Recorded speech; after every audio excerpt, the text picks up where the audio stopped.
तस्वीरों में दिख रहा ये शख्स आज बेहद ही ज़्यादा खुश है क्योंकि आज इसकी शादी है। दोस्तों, जब किसी की शादी होती है तो हर एक इंसान बहुत ज़्यादा खुश होता है। इसकी खुशी की वजह ये है कि जो इसकी पत्नी है वो बहुत ही ज़्यादा सुंदर है, देखने में बहुत अच्छी लग रही है। ये थोड़ा सा काला है, फिर भी यहाँ पर इसे सुंदर पत्नी मिल रही है तो इसकी खुशी का ठिकाना नहीं होता। दोस्तों, 12 फरवरी को इसकी शादी हो जाती है। शादी होने के बाद 10 दिनों तक दुल्हन इसी के घर में रहती है। 10 दिनों के बाद वो मायके चली जाती है और यहाँ पर इसे यही कहती है कि कुछ दिन मैं मायके ही रहूँगी, मेरा मन नहीं लग रहा। लेकिन कुछ ही समय बीतता है, उसके बाद पत्नी वापस अपने पति को फ़ोन करती है कि मेरा अब मायके में मन नहीं लग रहा, मैं तुमसे दूर नहीं रह पाऊंगी, तुम मुझे लेने के लिए आ जाओ।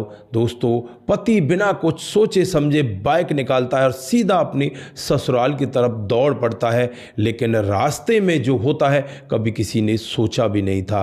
दोस्तों, रास्ते में ही इसका कत्ल कर दिया जाता है और इसे एक एक्सीडेंट का रूप दे दिया जाता है। देखने में पहली बार तो लग रहा था कि शायद इसका एक्सीडेंट हुआ है, लेकिन जब पुलिस पूरी जानकारी जुटाती है तो यहाँ पर बहुत बड़ा खुलासा होता है। क्या था पूरा मामला, क्या हुआ था इसके साथ, अगर आप लोग भी पूरे मामले को डिटेल से जानना चाहते हैं तो वीडियो को जरा सा भी स्किप ना करें, लास्ट तक वीडियो को जरूर देखिएगा। आगे बढ़ने से पहले हमारी वही रिक्वेस्ट कि जो हमारे चैनल के साथ नए हैं कृपया करके चैनल को फॉलो कर लें, बेल आइकन को जरूर प्रेस करें। नमस्कार, जय हिंद। आप देख रहे हैं APH न्यूज राहुल रावत के साथ। दोस्तों, आज की जो हकीकत की घटना आप लोगों को बताने जा रहा हूं, उत्तर प्रदेश में एक जिला पड़ता है सीधी। ये सीधी जिले की हकीकत की घटना है। यहाँ पर 12 फरवरी 2026 को अजय और जो अभा है उसकी शादी हो जाती है। दोस्तों, अभा और अजय की शादी बड़ी धूमधाम से होती है और यहाँ पर अजय आज बहुत ही ज़्यादा खुश होता है और खुश होने के बाद जब दुल्हन को अपने घर लेकर आता है तो पूरी रीति रिवाज से घर वाले उसका स्वागत करते हैं। घर वाले भी बहुत ज़्यादा खुश होते हैं, आसपास के लोग भी बातचीत कर रहे होते हैं, तुम्हारा लड़का तो काला है लेकिन दुल्हन इतनी सुथरी मिली है, तुम्हारे लड़के के तो भाग्य ही खुल गए। दोस्तों, लड़का भी खुश, परिवार भी खुश, आसपास के लोग भी खुश और यहाँ पर फिर जो शादी की रस्में हैं वो निभाई जाती हैं।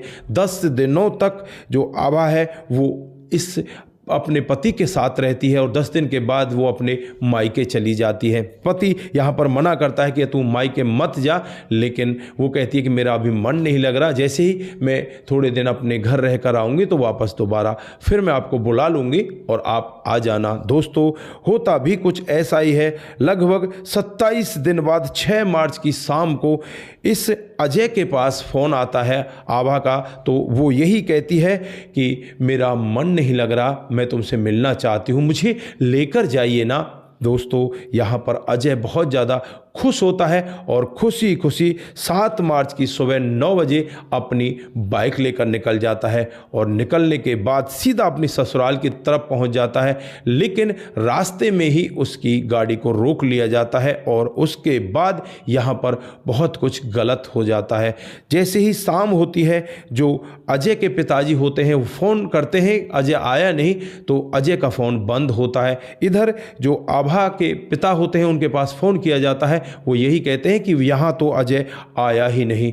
अब यहाँ पर हलचल मचने लग जाती है कि अजय गया तो गया कहाँ। चारों तरफ से जांच पड़ताल की जाती है रिश्तेदारियों में, आसपास के लोगों से, लेकिन कहीं से भी अजय का कोई पता नहीं लग पाता। उसके बाद नज़दीकी पुलिस स्टेशन में पहुंचा जाता है और जैसे ही अगली सुबह आती है, यानी कि 8 मार्च की सुबह होती है, जो रजनिया कटरा का जंगल है वहाँ पर एक डेड बॉडी मिलती है। डेड बॉडी के ऊपर ही एक बाइक पड़ी होती है और जब यहाँ पर पुलिस पहुँचती है और उस डेड बॉडी की शनाख्त करती है तो पता चलता है कि ये अजय की डेड बॉडी है।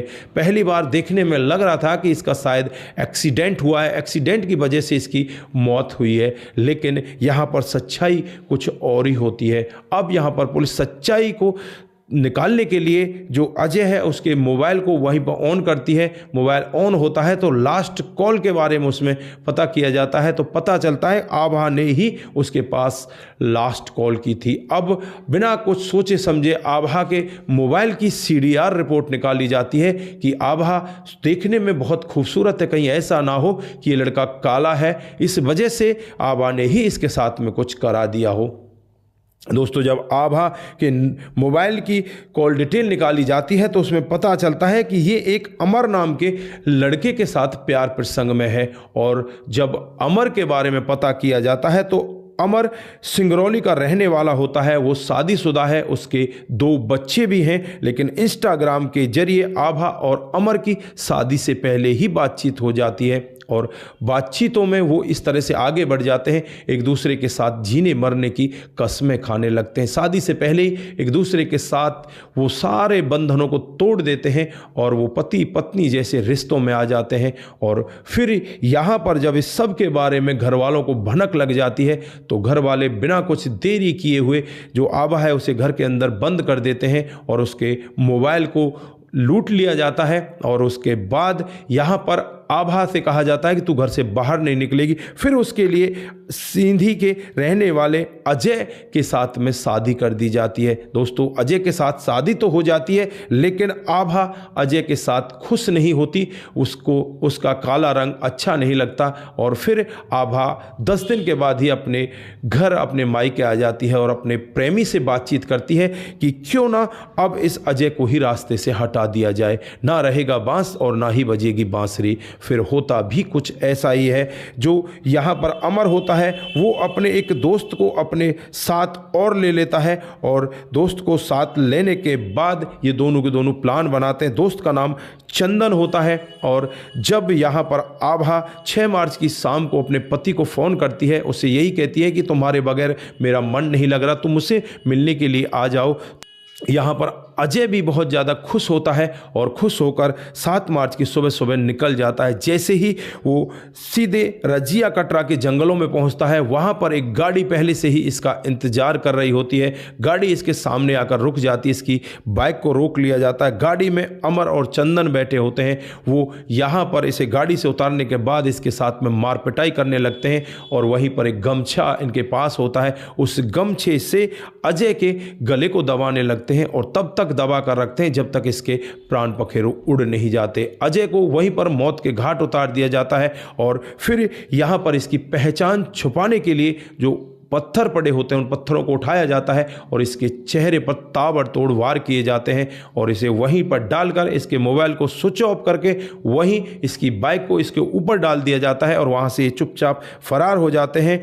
और जो अमर होता है वो अपनी प्रेमिका आभा से बातचीत करता है, उससे कहता है कि तुम्हारा काम हो गया है। आभा भी बहुत खुश होती है और जब आभा को गिरफ्तार किया जाता है तो आभा पहले यही कह रही थी कि भला मैं अपने पति को क्यों मारूंगी, मैंने उसके साथ में शादी की है। लेकिन जब राज खुलकर आता है, CDR कॉल डिटेल की रिपोर्ट्स उसके सामने रखी जाती है और यहाँ पर अमर और चंदन का नाम आता है तो वो टूटती है और पूरा सत्य कबूल कर लेती है। दोस्तों, फिलहाल के लिए यहाँ पर आभा को गिरफ्तार कर लिया गया है, अमर को और चंदन को भी गिरफ्तार कर लिया गया है। उनके खिलाफ तमाम धाराएं लगा दी गई हैं और उन्हें जेल के अंदर बंद कर दिया गया है।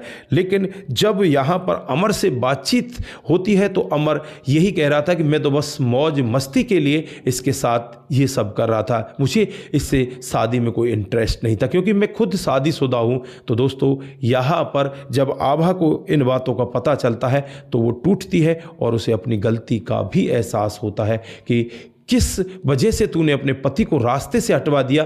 वही प्रेमी आज ये कह रहा है कि मैं शादी करने के लिए तैयार ही नहीं हूँ, मैं तो बस इसके साथ में मौज मस्ती कर रहा था। तो दोस्तों, ऐसे ऐसे घटनाक्रम भी हमारे सामने हो रहे हैं। तो आप लोग इस घटना को ज़्यादा से ज़्यादा लोगों के साथ में साझा करके जाएं, जिससे कि और लोगों को भी पता चल सके कि जो दिखावे के प्रेमी होते हैं वो इसी तरह के होते हैं। अगर आपकी लाइफ सही तरह से आगे बढ़नी है, सही तरह से अपनी लाइफ को आगे बढ़ाना है तो अपने पति के साथ रहिए, ना कि दूसरे में कहीं अपना प्रेम ढूंढिए। दोस्तों, जिन साथियों ने हमारे पिछले वीडियोज़ पर कमेंट किए थे उनका नाम हम यहाँ पर बारी बारी से लेने वाले हैं। दोस्तों, सबसे पहला जो कमेंट आता है वो रघु रावत का कमेंट आता है। वो लिखते हैं कि आपकी कहानी बहुत ही बेहतर होती है। उसके बाद कमल सिंह चौहान जी हमें कमेंट करते हैं, उनका भी बहुत बहुत धन्यवाद। उसके बाद जो कमेंट आता है वो रेखा शेखावत जी का आता है। वो लिखती हैं कि आपकी कहानी बहुत ही बेहतर होती है, बहुत बहुत धन्यवाद। उसके बाद समाधान पाटिल जी हमें कमेंट करते हैं, भाई साहब तुम मेरा नाम नहीं लेते। समाधान पाटिल जलगांव महाराष्ट्र से, बहुत बहुत धन्यवाद समाधान पाटिल जी। कुमार केसी जी, जय श्री राम, जय शंभू, जय श्री राम, जय शंभू। मोनू जैन जी सुपर से भी ऊपर, मोनू जी बहुत बहुत धन्यवाद। उसके बाद जो कमेंट आता है वो आता है नीलेश सिंधे का। वो लिखते हैं कि आपकी कहानी बहुत ही अच्छी होती है। दोस्तों, मुनमुन श्रीवास्तव जी हमें कमेंट करते हैं और वो लिखते हैं कि आपकी कहानी बहुत ही बेहतर होती है, बहुत बहुत धन्यवाद। उसके बाद फरीद अंसारी जी हमें लिखते हैं कि मनगढ़ंत कहानीकार है। देखो, ऐसा कुछ भी नहीं है, आप एक बार डिटेल निकाल सकते हैं, गूगल पर भी जाइए और आपको सारी डिटेल मिल जाएंगी। कोई भी कहानी यहाँ पर मनगढ़ंत नहीं होती, थोड़ी बहुत उसमें फेरबदल हो सकता है, लेकिन पूरी की पूरी कहानी मनगढ़ंत नहीं हो सकती।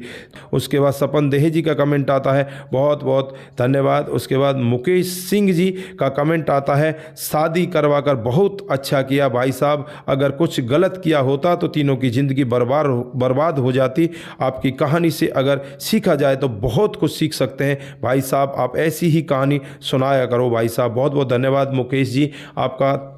उसके बाद में Anoop Singh ji, good story, thanks, बहुत बहुत धन्यवाद। उसके बाद में तेजी लौमैन जी, नाइस स्टोरी लिखते हैं, बहुत बहुत धन्यवाद। उसके बाद हरिंदर प्रताप सिंह राजपूत जी, वेरी नाइस, जय हिंद जय हिंद जय भारत। आप सभी का दिल की गहराइयों से बहुत बहुत धन्यवाद। आप सभी लोग इसी तरह से हमारे साथ बने रहें, इसी तरह से अपने कमेंट हमारे साथ में साझा करते रहें। सतर्क रहें, सावधान रहें, रिश्तों की अहमियत को जरूर समझें। नमस्कार, जय हिंद जय भारत।